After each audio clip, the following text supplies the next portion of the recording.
Welcome to this deep dive. That feeling of being stuck, like you're just wading through something thick and heavy. It's a feeling I think many of us know pretty intimately. Definitely. So today we're going to explore that sense of being held back. Why letting go of old patterns or past hurts, even like old versions of ourselves, why it can feel so unbelievably hard. Yeah. We'll be looking at some. Yeah. It tells us that something important, something unresolved, still needs our attention. So maybe as you, the listener, are here with us now, just considering this topic, Mm, take a moment. mm. What shifts in your body as we talk about this? Is there a tightening anywhere? Or maybe a warmth? Whatever you notice, that's valuable information. It's your direct experience speaking. Absolutely, because we often hear that advice, don't we? Just move on, Right. Get over it. let go and get over it. But it's rarely that simple, is it? There's almost always something sort of lingering, some thread that hasn't been fully untangled yet. Exactly. It's like you said, that clenching. Yeah, like an open tab in your mind, constantly using up energy until you actually close it out. That sense of something unfinished is so crucial. Um, Take Sarah, for instance. I remember working with her. Her long relationship had ended, and, outwardly, she seemed okay, doing all right. Looked fine on the surface. Totally. But whatever her ex crossed her mind, she felt this really profound stuckness. She'd say, I know it's over, but a part of me is still waiting. Waiting. Waiting for what, though? Did she know? Well, that was the interesting part. When we explored it, it wasn't really about wanting him back romantically. Not anymore. Okay. It was this deeper need for something else, maybe an explanation, some kind of closure that would make all the pain make sense somehow. Ah, so it could finally be put to rest. Exactly. And her body language, it just screamed stuckness. She'd lean forward, her hands would grip the chair. She'd kind of avoid direct eye contact when talking about it. Wow. It was just so clear. On some level, she genuinely didn't believe she could let go because something felt fundamentally unresolved, unfinished. Yeah, that makes a lot of sense. And that really points to something bigger, doesn't it? That core human fear of loss. Absolutely. Yeah. It wasn't just losing the relationship itself for Sarah. It felt like potentially losing the hope for understanding, losing the hope that the pain could finally have a clear reason or purpose. And without that perceived resolution, moving forward feels, well, impossible, like stepping off a cliff into nothing. Precisely. That uncertainty is terrifying for many of us. It's so true, though. We all carry these little echoes of the past, don't we? A certain song comes on the radio, or you walk past a familiar place, or even just a fleeting thought pops into your head. And these aren't just random moments. They're often like breadcrumbs leading us back to whatever still feels incomplete inside us. That's a beautiful way to put it, breadcrumbs. So maybe for you listening now, what breadcrumb comes to mind? Is there something you've been carrying that feels maybe heavier than it needs to? Like a memory or a decision, perhaps, a relationship. Yeah. And just notice gently what happens inside as you bring it to awareness. Is there a clenching in your stomach? Maybe a rush of thoughts? Or perhaps just a weary sense of resignation, like, oh, this again? And paying attention to those reactions, those physical feelings and emotional ripples, they're just so important. In Gestalt therapy, we talk about an unfinished Gestalt, or unfinished business. Unfinished Gestalt, okay. Think of it like starting a really compelling movie. You're totally drawn in, and then bam, the power goes out right in the middle. Ugh. Yeah, you're left hanging. Exactly. The story stays with you, right? That tension remains until you can finally see how it ends, how it resolves. Unresolved experiences are just like that. They keep pulling at our attention, demanding some kind of completion. So why the resistance then? Why do we fight finishing those stories? Why do we hold on to stuff, even painful stuff, that clearly doesn't nourish us anymore? Well, often it boils down to fear. Simple, powerful fear. Fear of. Fear of the unknown that lies beyond letting go. Fear of the change that moving forward will inevitably bring. Staying in a familiar landscape, even if it's a painful one, can feel deceptively safer than venturing out into completely uncharted territory. That's a really key point, the known pain versus the unknown future. Right. And then there's the whole issue of how intertwined these things become with our sense of self, our identity. Yeah, like if you've always been the strong one or the partner of X. Exactly. If you've identified as a caregiver for years or as someone's partner letting go of that role, well, it can feel like you're shaking the very foundation of who you are. It forces that really deep and sometimes pretty terrifying question. Okay, so Who am I now without this thing? And that was huge for Sarah. That relationship, it has shaped so much of her life narrative, how she saw herself. Letting it go felt like losing a core chapter of her story. Leaving her feeling unwritten, empty. Yes, exactly. That fear of a void, of an undefined self, that's often what keeps us so tightly bound to the past, even when it hurts. So here's the paradox, right? Holding on feels secure, maybe in the short term. But ultimately, it's a kind of cage. It stops us from fully showing up in the present moment. And the present is the only place where real growth, real transformation can actually happen. That's it. Every time we mentally revisit the past without finding some kind of resolution, we're basically choosing to stand in its shadow instead of stepping into the sunlight of what's happening right now. And our minds are incredibly clever at helping us avoid that step into the sun, aren't they? Oh, absolutely. So resourceful. We conjure up countless reasons to postpone letting go. Maybe I'm making too big a deal of this, or maybe with just a little more time, things will change. Or I just need more time. Right, the more time excuse. Exactly. And while it's true that healing does have its own rhythm, its own pace, there's a really crucial difference between needing time to genuinely integrate an experience and using more time as a kind of shield. A shield against what you're truly afraid to face. Precisely. What might that deeper fear really be for you, the listener? What are you protecting yourself from by holding on? Which leads us to maybe a more helpful way to frame this whole thing. Letting go isn't about erasing the past, is it? Or pretending it never happened. Not at all. It's much more about creating space. Making room. Yeah, making room for new experiences, maybe different kinds of connections, and importantly, for the next evolving version of ourselves. It's about honoring what was, acknowledging its importance, while also recognizing that it maybe no longer serves our present needs or our future growth. And yeah, that can definitely bring discomfort, even pain sometimes. It often does. But within that release, within that space you create, lies incredible freedom, potential. So to understand this resistance maybe a bit more deeply, you mentioned Gestalt therapy offers this framework, the cycle of experience. Yes, the cycle of experience. It's essentially how we naturally engage with and move through life, how we meet our needs. It starts with a sensation, just an initial awareness bubbling up. Okay, like feeling hungry or maybe noticing a tension. Exactly. Then comes mobilization. You start gathering energy to respond to that sensation. Then action, you actually do something, like reaching for food. Followed by contact, fully engaging with the experience, really tasting the food, meeting the need. Makes sense. Then, importantly, comes withdrawal. A natural letting go, digesting, integrating the experience. And finally, rest as state of completion, satisfaction, before the whole cycle begins again with a new sensation. Think of it like a wave rising, cresting, and then falling back into the ocean. That sounds like a really natural, healthy flow. So where does the feeling of being stuck fit into that cycle? Well, the stuckness happens when something interrupts that natural flow, when the wave gets kind of frozen midway. Ah, okay. Like it doesn't complete its movement. Exactly. Unresolved emotions, deep-seated fears, maybe societal pressures, expectations, all these things can snag the cycle. They leave us stuck somewhere between that full, vibrant contact phase and the natural, necessary withdrawal phase. So you can't fully engage with the present, but you also can't fully release the past either. That's it precisely. You're caught in this kind of energetic loop, holding on. That makes so much sense. Can you give us another example and maybe how that interruption looks in someone's life? Sure. Let's think about Alex. He left a really draining, toxic job. Now, outwardly, the cycle looked complete, right? He felt unhappy, sensation. He mobilized energy to find a new job. He took the action of quitting, and he made contact with a new, hopefully healthier work environment. Right, seems like he moved through it. Externally, yes.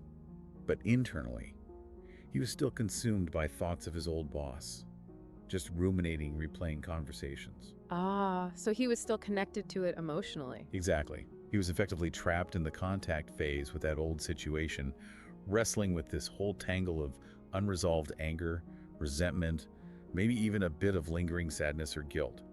Physically free, but emotionally still very much tethered to the past. Wow. It's like being physically out of the fire, but still covered in soot and smelling of smoke. That's a great analogy. That disconnect between the external reality and the internal emotional landscape, that's where the stuckness lives. And that internal stuckness, you said, it often shows up as avoidance. Yes, And in Gestalt terms, avoidance isn't just, consciously deciding not to think about something difficult. It's much broader. It includes all the subtle and sometimes not so subtle ways we create barriers to protect ourselves from uncomfortable feelings. Like what kind of barriers? Oh, it could be distractions like Alex, maybe endlessly scrolling social media to numb out the feelings about his old job, or rationalizations explaining it all away intellectually, or even self-sabotaging behaviors that keep us from moving forward.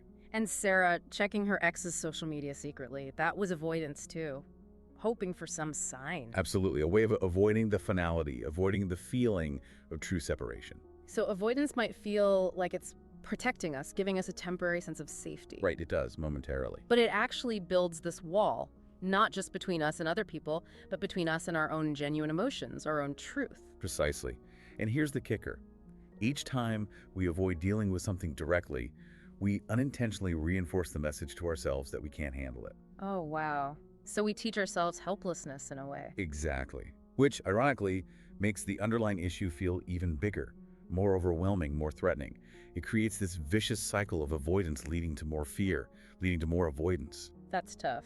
You also mentioned projections earlier. Can you unpack that a bit more? That's when we sort of attribute our own feelings to someone else. Yeah, exactly. It's an unconscious process where we take feelings, thoughts, or traits that we haven't acknowledged or accepted in ourselves, and we kind of stick them onto another person. Like with Alex and his boss. Right. Alex might fixate on how controlling his old boss was, which might be true, partially, but without acknowledging his own fear of setting boundaries, or maybe his own suppressed anger that he never expressed, Or Sarah accusing her ex of being emotionally distant. while perhaps struggling with her own deep-seated fear of intimacy, her own difficulty in being vulnerable. Yes. So it's like we're seeing our own inner world reflected back at us in a mirror, Yeah, but we mistakenly think the reflection is the other person. that's a perfect way to describe it. And projections, they really cloud our perception. They distort reality, making it incredibly difficult to see our own part in whatever dynamic is playing out. And they keep us locked in patterns of blame, maybe, or defensiveness. Absolutely. Yeah. Which prevents us from taking ownership, from taking responsibility for our own feelings and experiences. And that leads nicely into the Gestalt concept of responsibility, which, as you said, isn't about blame. Not at all. It's not about saying it's all my fault. It's about recognizing our own agency, our own role in creating our experiences, or at least in how we respond to them. Okay. When we say, I'm responsible for my experience, it's empowering. It means acknowledging that we have the power to choose how we respond, even when circumstances are really challenging. So, thinking back to Sarah, initially she felt like a victim of the breakup, waiting for her ex to give her the closure she needed. Exactly. She was placing the power outside herself. But as she began to explore her own feelings, her own needs, her own part in the relationship patterns, as she started to take responsibility for her own healing journey, she started to reclaim her power. It's that shift, isn't it? From feeling like you're at the mercy of external forces to recognizing your own capacity to navigate and respond. That's the heart of it. But as you say, it can feel really daunting, especially when we're feeling raw and vulnerable. Definitely. And I guess that's where defense mechanisms come in, the ways we protect ourselves. Precisely. These are largely unconscious strategies our psyche employs to shield us from perceived threats or overwhelming emotional pain. Things like denial, oh, this isn't really bothering me that much. Or intellectualization, trying to analyze the problem to death logically, just to avoid actually feeling the feelings associated with it. Exactly. Or even repression, just pushing difficult emotions down, deep down, hoping they'll somehow just disappear if we ignore them hard enough. So these defenses, they offer a kind of temporary emotional armor, maybe. They do. They serve a protective function, often developed early in life. But the downside is they ultimately prevent us from fully engaging with our actual experiences. They keep us tethered to those old patterns, stopping us from growing. That's the paradox. True freedom, true growth, comes from becoming aware of these defenses, noticing when they pop up, and then gently, kindly inviting ourselves back to the present moment, back to the raw reality of our direct lived experience. And you also highlighted the importance of embodied awareness in this process, really tuning into the physical sensations that go along with our emotions. Yes, absolutely critical. Our bodies are incredibly wise messengers. They don't lie like our minds sometimes can. Every emotion has a corresponding physical signature, doesn't it? Anxiety might feel like that knot in the stomach or a racing heart. Grief might feel like a heaviness in the chest, a lump in the throat. Right. When we learn to pay close attention to these physical signals, we gain such invaluable insights into what's really happening beneath the surface, what our emotions are trying to communicate to us. So for our listeners reflecting on their own struggles with letting go, paying attention to where they feel that resistance, that stuckness in their actual body, that could be a really profound source of understanding. A huge source. It bridges that often disconnected gap between our thinking mind and our feeling body. It helps us reconnect with our authentic selves, our organismic wisdom. Letting go isn't just an intellectual exercise, it's a full-bodied experience. Okay, so we've explored this whole complex landscape. The cycle of experience, avoidance, projections, taking responsibility, defense mechanisms, embodied awareness, all these interconnected pieces that explain why letting go can feel so incredibly challenging. It's like we've been mapping the inner terrain of our own resistance. Precisely. And awareness, mapping that terrain, is the absolutely crucial first step. But, and this is important, understanding why we're stuck isn't always the same thing as actually becoming unstuck. Right. Insight isn't necessarily action. Exactly. To truly move forward, we often need to engage in some kind of action, find ways to complete those interrupted cycles we talked about, and step more fully into the present moment. Okay, so how do we actually start to do that? How do we cultivate that courage, find those actions to release what's holding us back? Well, one really powerful tool, drawing again from Gestalt therapy, is the intentional use of ritual. Ritual, okay. Now, a ritual isn't just some empty symbolic gesture. It can be a deeply meaningful container for our emotions, a way to give tangible form to something that feels really abstract and internal, like grief or resentment. I see. When we consciously create a ritual around letting go, we're not trying to force an outcome, necessarily. We're intentionally creating a dedicated space to acknowledge, maybe honor, and then gently release the complex emotions we're holding on to. That sounds incredibly potent. You mentioned, Sarah, earlier, writing and then burning letters related to her ex, that physical act. Exactly. That physical act of watching the letters burn, of letting go of the tangible object, it provided a powerful external anchor for the internal process of release. It makes the internal shift more Real. concrete. Yes. By externalizing her inner experience through that deliberate, symbolic action, she moved beyond just understanding her stuckness to a more visceral, embodied sense of release. It helped her complete that contact withdrawal cycle in a way that simply talking about it, while helpful, perhaps couldn't fully achieve on its own. And it doesn't have to be something as dramatic as burning letters, Of course. right? It could be simpler. Oh, absolutely not. It could be journaling with a specific intention of release. It could be planting a seed or a small tree to symbolize a new beginning. It could even be just taking some dedicated quiet time for reflection and clearly stating your intention to let go. So the key is really that conscious choice, that deliberate act of creating a specific space or action for release. That's it. The intention you bring and the mindful presence you cultivate during the ritual, that's what imbues it with transformative power. It's about consciously creating a bridge between what was and what is now becoming. Another core aspect you mentioned for moving forward is taking responsibility, but really owning our narrative. Not from a place of self-blame, but from a position of empowerment. Yes, let's go back to Alex and his frustration with his former boss. Initially, remember, he saw himself mainly as a victim of his boss's toxic behavior. Right. It was all the boss's fault. Pretty much. But as he delved deeper, exploring his own experience within that situation, he started to recognize that his intense anger also stemmed from his own unvoiced needs, his own unmet boundaries. So he saw his part in it. Exactly. He realized that he had, in his own way, contributed to the dynamic by staying silent for too long, perhaps out of fear. Now, acknowledging his part didn't excuse his boss's actions at all. No, of course not. But it did allow him to reclaim his own agency. Right. He realized he had the power and now the awareness to respond differently in future situations. And that shift, that taking responsibility, began to loosen the grip of that old resentment. So it's about moving away from that feeling of maybe waiting for external validation or for someone else to fix things or apologize. Yes. And instead really stepping into the driver's seat of our own healing journey, taking ownership. That's beautifully put. It's about recognizing that you are ultimately the author of your own story. And you have the inherent power to shape how that story unfolds from this moment forward. And it's just so important to remember, isn't it, that this whole process of letting go, it isn't always linear. It's not neat and tidy. Oh gosh, no, far from it. It can be incredibly messy.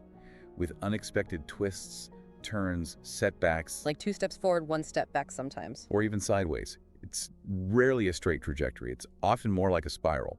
You might feel like you're moving forward, making progress, and then suddenly find yourself revisiting familiar territory, familiar feelings. And those moments where you feel completely stuck again. They happen. They're a natural part of the process. Healing isn't about achieving some state of perfection. It's about progress, however slow or circuitous it might feel at times. So really cultivating patience and, crucially, self-compassion is absolutely essential. So it's about trusting the journey, maybe, even when it feels uncomfortable or when progress seems invisible. Yes, trusting the process, trusting yourself. Every time we manage to turn towards the discomfort, even just a little rather than turning away from it, we're building inner strength. We are moving forward in some way, even if it doesn't always feel like it in the moment. That's encouraging. And finally, I think it's really vital to consider this. Letting go doesn't always necessitate complete and absolute closure. Oh, that's interesting. Say more about that. Well, life is inherently fluid, isn't it? It contains loose ends, ambiguities, unanswered questions. And there can be a profound wisdom, and maybe even a certain kind of beauty, in accepting that some aspects of our experience, some stories, will remain somewhat unresolved. So instead of striving relentlessly for this perfectly tied up ending for everything, Right, this neat little bow. maybe it's more about learning to coexist with some of that ambiguity, holding the uncertainty. Exactly. Allowing ourselves to hold seemingly contradictory feelings at the same time. Hmm. To experience love for someone and deep hurt simultaneously. To miss something or someone terribly while also recognizing the absolute necessity of moving on. These aren't signs of failure then, or being stuck. Not at all. They're just inherent complex aspects of the human experience.